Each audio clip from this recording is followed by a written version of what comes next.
Qizajonlar mana. Maysovulni ham ochdim 18+.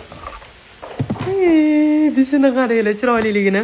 Maysovulni 3 xil varianti bo'ladi, qizlar, eslab qolinglar. Buni birinchisi turetskiy varianti bo'ladi, ikkinchisi Xitoy varianti bo'ladi, uchinchisi Dubay varianti bo'ladi. Dubay varianti eng originali hisoblanadi, hidi stoyki hisoblanadi. Bu ayni Dubay varianti. Originali qizlar. Mashalloh, hidini qarang. Voy. Mashalloh.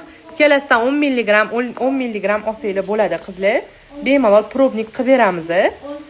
Original atirni bitta buton olmasdan bitta ishlatib ko'ringlar.